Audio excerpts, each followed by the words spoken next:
오늘 본문 말씀 우리가 읽은 이 말씀의 9절 이하를 보면은 바벨론에 거주하고 있었던 이 유다 백성들이 예물을 가지고 유다 땅으로, 이스라엘 땅으로 다시 돌아오는 이야기가 기록되어 있습니다.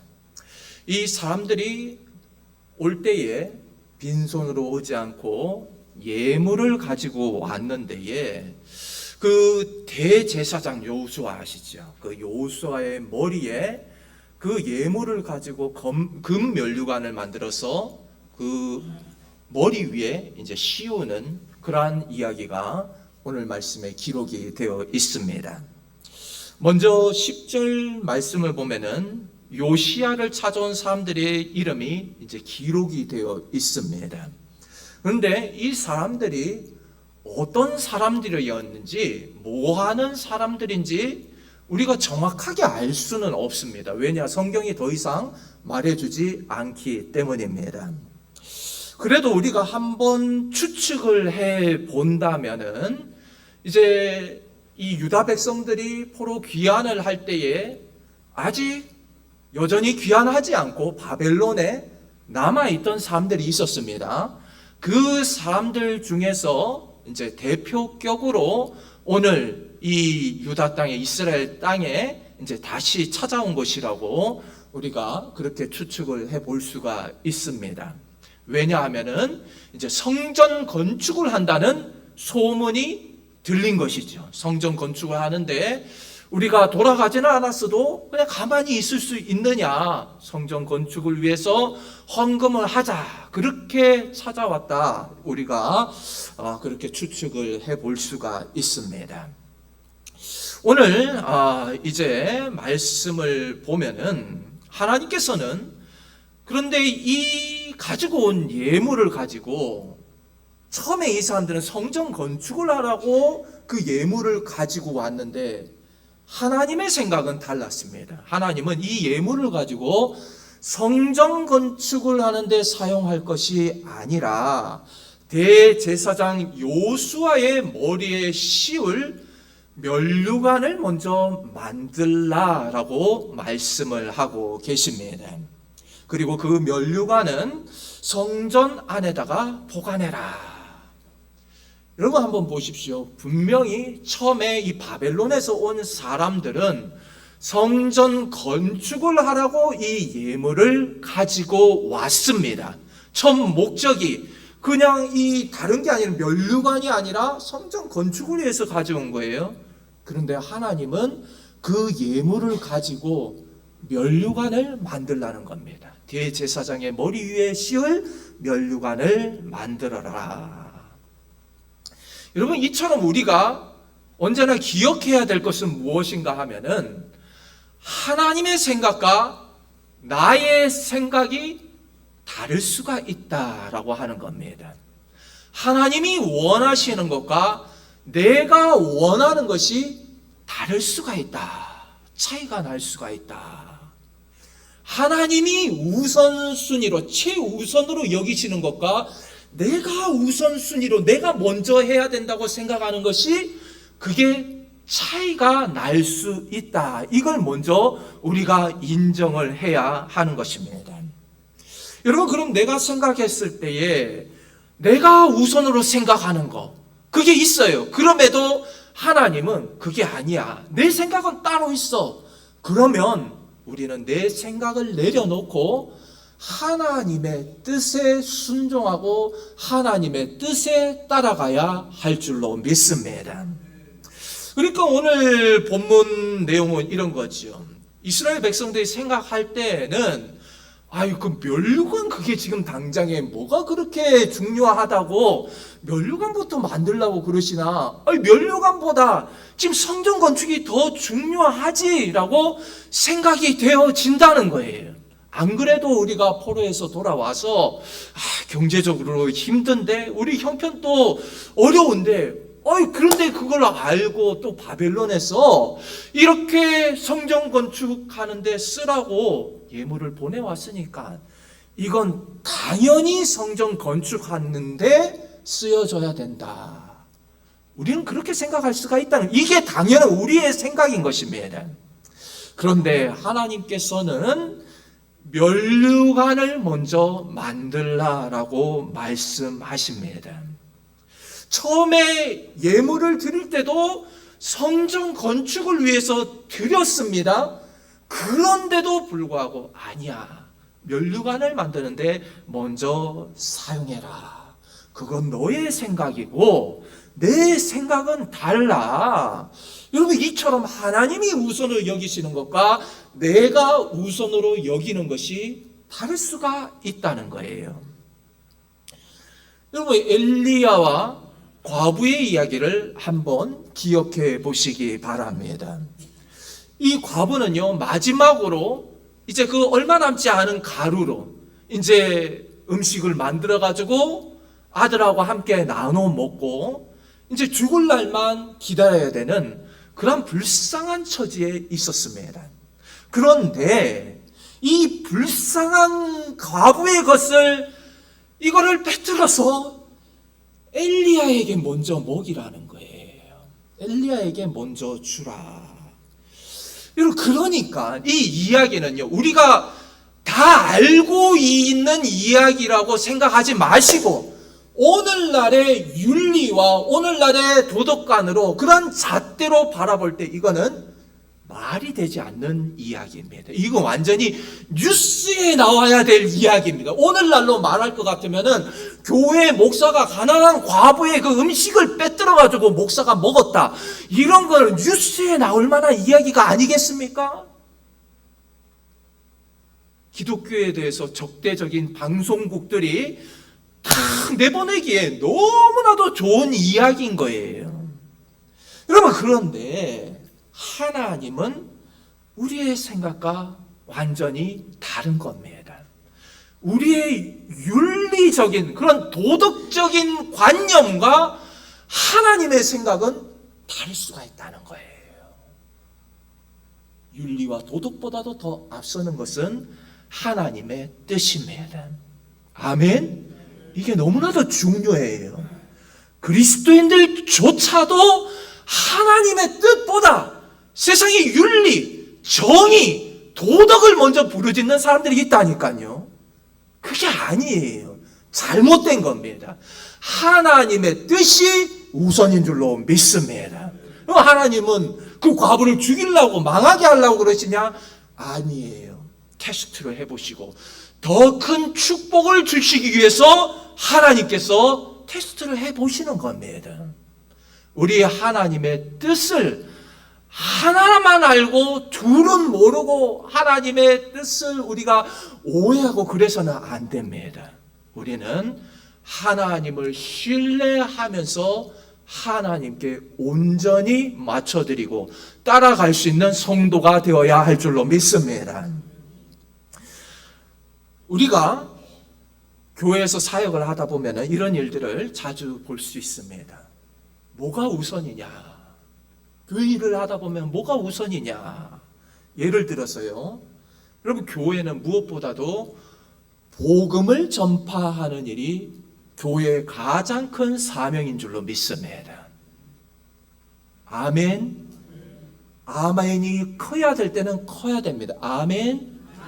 교회의 가장 큰 존재하는 목적은 뭐냐? 바로 복음을 전파하고 선교하는 것입니다. 우리 교회도 할 수만 있다면 더 많은 선교사님들을 파송할 수 있기를 원합니다. 힘 닿는 대로 선교사님들을 적극적으로 도와야 됩니다. 그런데 또 어떤 분들은 반대로 생각하실 수가 있어요.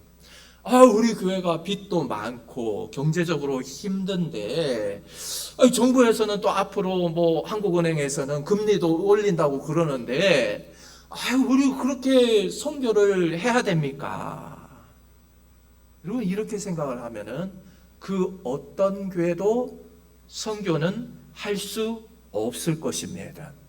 넉넉해서 선교하는 교회는 단 한 군데는 아니겠죠. 대형 교회들이 많이 있으니까 거의 없다라고 보시면 됩니다. 여러분, 그러나 사실 많은 교회들이 이렇게 생각을 하고 나라의 경제가 힘들어지거나 또 교회 사정이 어려워지면은 가장 먼저 줄이는 것이 참 마음 아프지만은 선교비입니다. 선교비부터 이제 줄이는 것이죠. 우리도 힘든데 선교지보다는 우리 교회가 먼저 우선이지 않느냐. 저도 그런 마음이 참 많이 드는 것이 사실입니다. 우리 교회가 먼저 살고 봐야지. 여러분, 들어보면 틀린 말은 아닌 것 같은데 그럼에도 우리는 우리의 사명을 잊어서는 안 된다라고 하는 것이죠. 교회는 복음 전파를 위하여서 세워졌다. 그 사명을 잊어서는 안 되는 것입니다. 여러분, 우리는 하나님의 축복의 통로인 줄로 믿습니다. 축복의 통로이기 때문에 우리가 축복의 통로로 쓰이고 우리도 힘들지만 하나님의 축복을 다른 곳으로 흘러보낼 때에 하나님께서는 또 우리를 축복하여 주실 줄로 믿습니다. 축복의 통로로 쓰일 수 있게끔 하나님께서 축복하여 주시는 것입니다.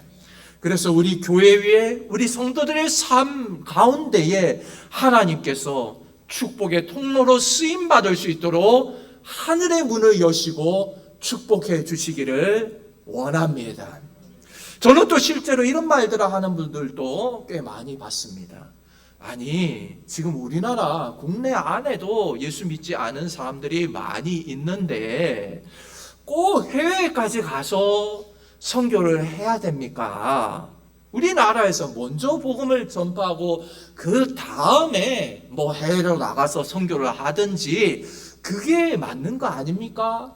그런 이야기 하는 분들 많이 보셨을 거예요. 그런 이야기 하는 분들 실제로 많이 있습니다. 여러분, 이런 이야기를 들어보면 뭔가 맞는 것 같아요. 아, 그래. 우리 민족, 우리나라 백성들 먼저 복음을 전하고 그 다음에 이제 외국이지. 아유, 우리나라 사람들도 아직 안 믿는데 그거 맞는 말 같아요.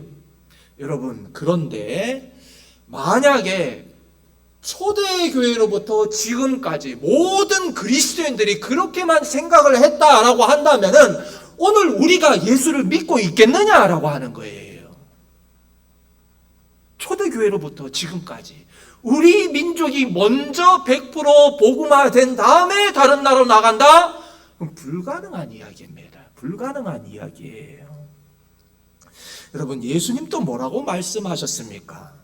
너희는 유대 안에만 머물러 있으면서 유대인들 먼저 복음 전파하라 그러셨습니까? 아니에요. 너희는 땅끝으로 나가라. 열방을 향해서 나아가라. 예루살렘과 온 유대와 사마리아 땅끝을 향하여서 유대를 뛰어넘어서 열방으로 나가라고 말씀하시는 것입니다. 그러니까 하나님이 우선으로 여기시는 것과 우리가 우선으로 여기는 것이 여기서 차이가 날 수가 있다라고 하는 겁니다. 이방인들에게도 가서 복음을 전파해라. 여러분, 오늘 말씀을 보더라도 이스라엘 백성들은, 유다 백성들은 성전 건축을 하는 게 이게 먼저라고, 이 예물, 이 아까운 예물을 가지고 우리도 참 힘든데 경제적으로 이 예물은 성전 건축을 하는데 먼저 우선적으로 쓰여지는 게 맞다라고 생각을 했을 것입니다. 그러나 하나님의 생각은 달라요. 면류관을 먼저 만들어라. 그게 우선이다. 여러분, 그래서 중요한 것은 뭐냐 하면 언제든지 내 생각은 내려놓고 하나님의 뜻에 맞추어 갈 마음의 준비가 되어 있어야 됩니다. 내 생각은 이건데 하나님이 다르게 말씀하시면은 언제든지 내 생각을 내려놓고 고쳐먹고 하나님의 뜻을 따라갈 준비, 마음의 준비가 언제든지 되어 있어야 하는 것입니다. 여러분, 사울왕을 기억하시죠? 사울왕. 이제 전쟁을 하러 나가야 됩니다. 전쟁을 하러 나가야 되는데 아무리 기다려도 선지자가 오지를 않는 거예요. 빨리 이거 뭐 제사를 드리고 나가야 되는데 이거 선지자가 오지를 않는구나. 그러면은 얘들아, 제사 드릴 준비해라. 왕이시여, 아직 선지자가 오지 않았는데요. 아니다, 내가 제사를 집례하겠다, 내가 이끌어 가겠다. 여러분, 이게 맞습니까? 아니에요. 하나님이 원하시는 것은 무엇입니까? 제사보다 순종이 중요하다. 이 이야기, 이 말씀에서 나오는 것이 바로 순종이 더 중요하다. 우리는 제사, 이거 전쟁 나가기 전에, 전쟁 이기기 위해서 제사부터 드려야 되는데 발을 동동동동 구르면서 제사를 드려야 되는데, 근데 하나님은 순종이 더 중요하다라고 하는 겁니다. 이처럼 우리의 생각과 하나님의 생각이 완전히 다를 수가 있습니다. 이것을 인정하고 언제든지 하나님의 뜻에 맞추어서 내 생각을 내려놓을 수 있는 마음의 준비를 해야 하는 것입니다. 여러분, 오늘 바벨론에서 가지고 온 이 예물은 성전을 짓는 데 사용된 것이 아니라 대제사장 요수아의 머리에 씌울 면류관을 만드는 데 쓰여졌다라고 말씀을 드렸습니다. 그러면 여러분들 생각하시죠? 면류관은 왜 필요한 것이냐? 도대체 면류관은 뭘 하는 데 쓰길래 이 면류관부터 만들라고 하시는가? 바로 대제사장 요수아의 대관식에 사용하기 위해서 이 면류관을 만들라고 명령하시는 것입니다. 여러분, 한번 생각해 보십시오. 유다 백성들은요, 오랜 시간 동안 포로로 끌려가 있었습니다. 성전도 다 파괴되어 있었어요. 70년 동안, 그러니까 제사를 드릴 수가 없었습니다. 성전 제사가 멈추어져 있었습니다. 그럼 당연히 제사장도 필요가 없게 되는 것이지요. 이제 다시 끊겨져 있었던 제사장의 직이 시작되어야 되는 것입니다. 다시 시작되어야 된다. 그래서 그 대관식에 요수아의 머리에 씌울 면류관이 필요하다라고 하는 것입니다. 아무 이유 없이 하나님이 면류관을 만들라고 말씀하시는 것이 아니에요. 하나님은 앞으로 일어날 일들을 다 알고 계십니다. 뭐가 필요한지 하나님은 다 알고 계세요. 우리는 한 치 앞도 내다보지 못하지만, 그러나 하나님은 미래에 앞으로 일어날 일들을 다 알고 계시는 겁니다. 우리는 근시안적으로 지금 당장의 눈앞에 필요한 거, 그것만 바라보면서 면류관이 왜 필요하냐? 그런데 하나님은 미래를 보시는 거예요. 이게 필요한 거다.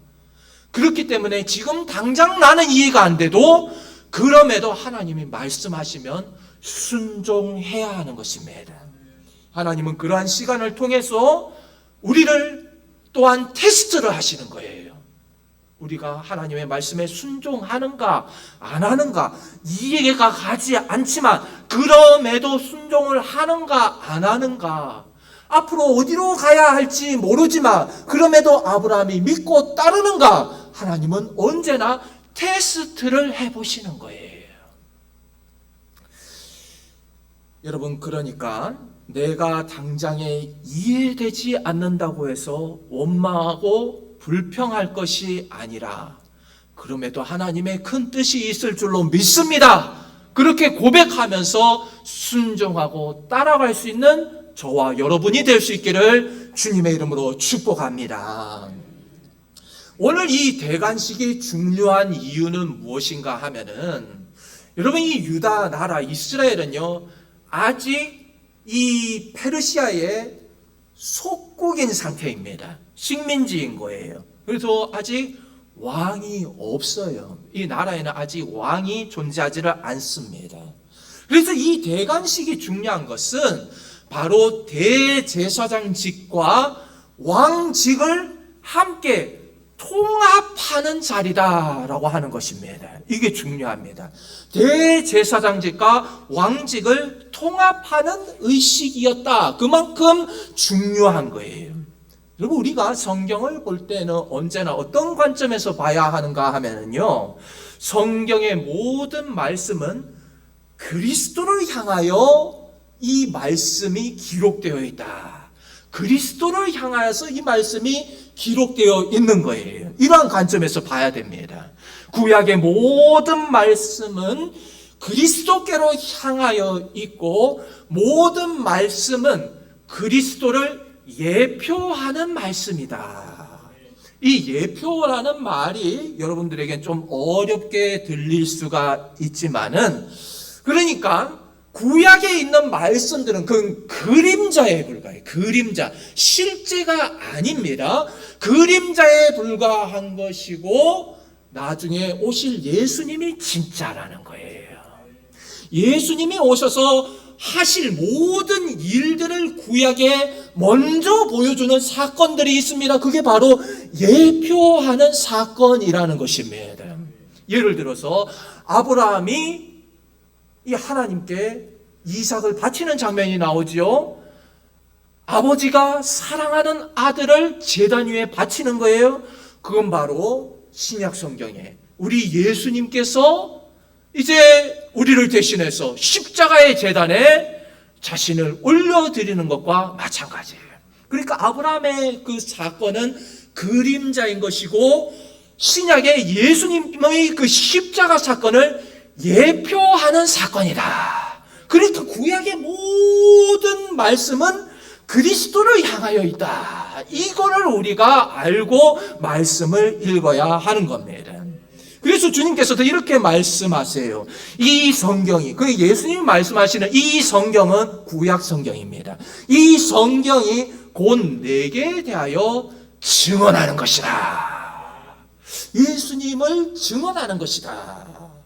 여러분, 또 주님께서 이제 오늘 본문 말씀을 볼 때도 이 말씀이 결국에는 예수 그리스도를 향한 말씀이다라는 것을 알 수 있습니다. 모든 구약의 말씀은 예수 그리스도를 향하여 있고, 오늘 본문 또한 예수 그리스도를 향하여 있다.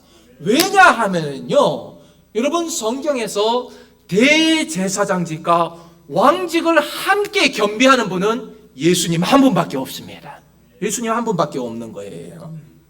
예수님만이 왕직과 대제사장직을 함께 겸하는 분이다.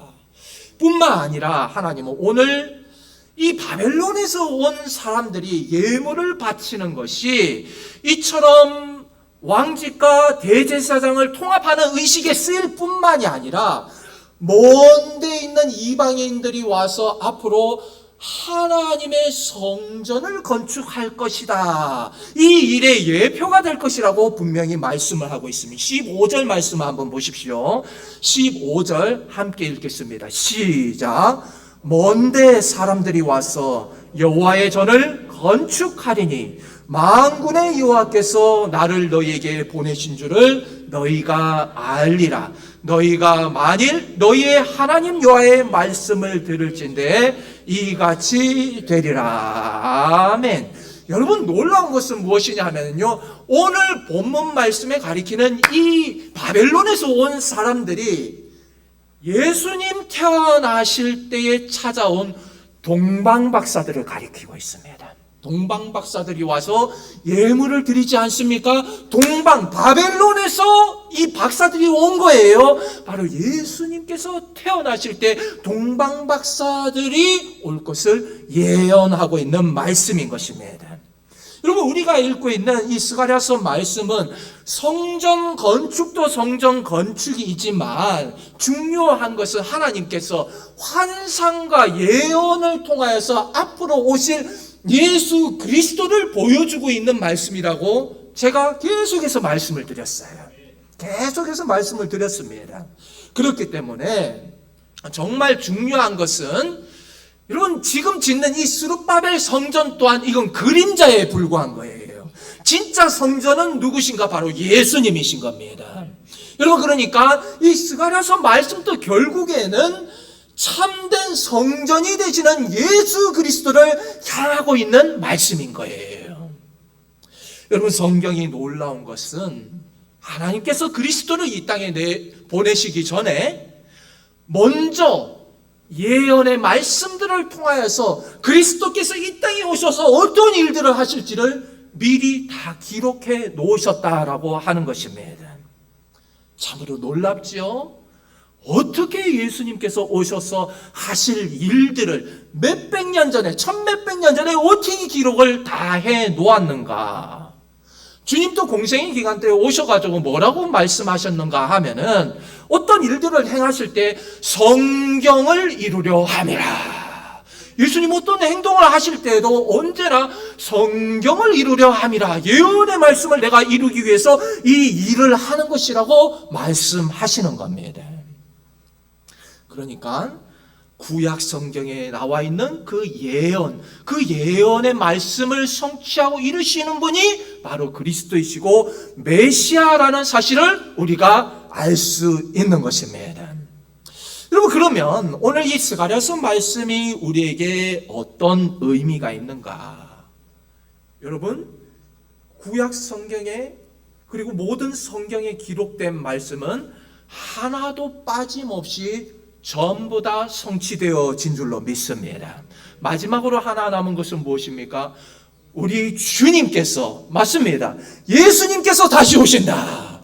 모든 예언은 다 성취되었고 앞으로 하나 남은 거, 예수님이 오신다는 거예요. 마라나타, 주 예수여 오시옵소서. 이 말씀은 반드시 이루어질 줄로 믿습니다. 예수님의 재림만이 우리의 참 소망인 줄로 믿습니다.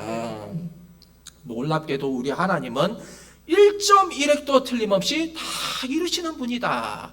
동방박사가 올 것까지 어떻게 다 알고 계시고 그걸 이루시는가? 여러분, 그런데 이뿐만이 아닙니다. 얼마나 많은지 몰라요. 하나만 더 예를 들어서 말씀을 드리면은, 예수님께서 예루살렘 성에 입성하실 때에 그때 그 동물을 타고 예루살렘 성에 입성하시잖아요. 뭘 타고 입성하셨습니까? 나귀 새끼, 나귀를 타고 그렇게 예수님께서 입성을 하시는 겁니다. 여러분, 그런데 그 말씀이 성경에 다 기록이 되어 있는 거예요. 이미 예언이, 몇백 년 전의 예언이 다 되어 있는 겁니다. 마태복음 21장 4절 말씀을 보면요, 마태복음은 신약이죠. 그런데 한번 잘 들어보십시오. 이는 선지자를 통하여 하신 말씀을 이루려 하심이라. 일러스되 시온 딸에게 이르기를 내 왕이 내게 임하나니 그는 겸손하여 나귀 곧 멍에 매는 짐승의 새끼를 탔도다. 여러분, 이 말씀들이 예수님께서는 나귀 새끼를 타고 입성하셨어요. 그런데 마태복음에서 인용하고 있는 그 성경 말씀이 어디에 기록되어 있는가 하면은요, 스가랴서 9장 9절에 기록이 되어 있습니다. 여러분, 스가랴서 9장 9절 한번 궁금하지 않으세요? 한번 찾아보세요. 스가랴서 9장 9절 찾아서 함께 읽겠습니다. 스가랴서 9장 9절 함께 읽겠습니다. 시작. 시온에 따라 크게 기뻐할지어다. 예루살렘에 따라 즐거이 부를지어다. 보라, 내 왕이 내게 임하시나니 그는 공의로우시며 구원을 베푸시며 겸손하여서 나귀를 타시나니 나귀의 작은 것 곧 나귀 새끼니라. 할렐루야. 여러분, 놀랍지 않습니까? 여러분, 스가랴서가 언제 기록되어진 줄 아십니까? BC 500년 전에, BC 500년 전에 쓰여진 거예요. BC 500년 전에, 그러니까 예수님께서 오셔서 나귀 새끼를 타실 것까지 성경은 다 기록되어 있는 거예요. 어떻게 알고 500년 전에 그거를 다 기록을 해놓았는가? 동방박사들이 올 것까지 다 기록을 하고 있고 하나님께서는 모든 것을 다 하시고 기록을 해놓으신 거예요. 어떻게 우리가 안 믿을 수가 있겠는가라고 하는 것입니다. 마태복음 21장 4절 말씀을 이렇게 말합니다. 이는 선지자를 통하여 하신 말씀을 이루려 하심이라. 예수님께서는 선지자가 미리 예언해 놓은 그 말씀을 내가 이루기 위해서, 성취하기 위해서 그 일들을 하신다는 거예요. 여러분, 이렇게 성경에 구체적으로 기록이 되어 있는데 우리가 어떻게 말씀을 부인할 수 있겠는가? 부인할 수가 없는 거예요. 다 이루어졌습니다. 여러분, 모든 하나님의 예언들이 다 성취되었고 이제 마지막으로 우리 주님이 오실 차례인 줄로 믿습니다. 아멘. 우리 주님만이 우리의 참 소망이 되신 줄로 믿습니다. 그러면 오늘 스가랴서 말씀에서 우리가 계속해서 이제 말씀을 함께 나눴잖아요. 이 성전 건축하는 이 말씀을 계속해서 우리가 나눠왔는데 이 스룹바벨 성전 또한 이건 실제가 아니라 그림자일 뿐이라는 거예요. 예수님이 진짜 성전이고 이 스룹바벨 성전도 그림자일 뿐이다. 그래서 이것도 진짜 성전이 아니라 그리스도의 대관식을 준비하는 작업이다. 예수님은 자신의 몸으로 직접 성전을 지으실 것입니다. 예수님도 뭐라 말씀하시는가 하면은 성전보다 더 큰 이가 여기에 있느니라. 성전보다 더 큰 이가 여기에 있다. 너희들이 이 성전을 헐어라. 그럼 내가 3일 만에 다시 짓겠다. 바로 예수님 자신을 말씀하고 계시는 것입니다. 내가 진짜 성전이라는 거예요. 그거는 다 예전에 그림자일 뿐이라는 겁니다. 여러분, 그러니까 스가랴서 말씀에 나오고 있는 성전 또한 예수님을 예표하고 있는 것이다. 참된 성전 대신 예수님을 예표하고 있는 것이다. 여러분, 그러니까 예수님이 오시기 전까지 이 스룹바벨 성전 또한 성전의 역할은 하겠지만 예수님이 오시면 성전의 역할은 끝나는 것입니다. 지금 이스라엘에서 제3성전 아마 들어보셨을 거예요. 제3성전을 새로 짓는다 그러는데 그거는 잘못된 것입니다. 잘못된 거예요. 그런데 마지막 때가 되면은 적그리스도가 나타날 때 성전이 필요한 거예요. 그 말씀은 기록되어 있습니다. 그래서 잘못된 성전을 이들이 짓게 되는 거예요. 앞으로 이 일들은 다 이루어질 것입니다. 여러분, 그러니까 우리는 하나님의 말씀을 읽을 때 예언적인 차원에서 하나님께서는 그거를 한치의 오차도 없이 1.1에게 그런 오차도 없이 다 이루어 가신다. 이거 우리가 믿어야 하는 것입니다. 여러분, 성령이 임하시면은 믿어질 줄로 믿습니다. 성령이 임하시기 전에는 안 믿어지는 거예요. 아무나 믿으려고 한다고 해서 믿어지는 게 아니에요. 믿어지는 것이 은혜인 줄로 믿습니다. 여러분, 오늘 우리는 이 말씀을 통해서 무엇을 깨닫게 되는가 하면은 하나님께서는 이전부터 초림 예수님 그리스도께서 오실 것을 예언해 놓으셨고 이제 앞으로는 재림 예수님이 다시 오실 것이다. 성경에 분명히 기록이 되어 있는 거예요. 예수님의 재림만이 우리의 소망이고, 여러분, 이 땅에 우리가 어떤 소망이 있습니까? 늙어지면 아프고 병들고 언젠가는 죽게 될 우리 모두가 아니겠습니까? 하나님이 오라고 하면은 우리는 다 가야만 하는 것입니다.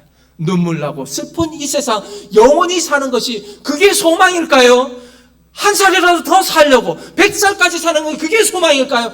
아니에요. 예수님께서 다시 오셔서 우리 몸을 예수님과 같은 부활의 몸, 우리 새로운 몸을 입혀주시고 저 천국에서 우리 주님과 함께할 그날만이 우리의 소망인 줄로 믿습니다. 그 날을 소망하면서 우리 모두가 이 땅에서 어떤 어려움과 고난과 시련이 있다 할지라도 주님만 바라보면서 넉넉히 승리하며 나아갈 수 있는 저와 여러분이 되시기를 주님의 이름으로 축복합니다.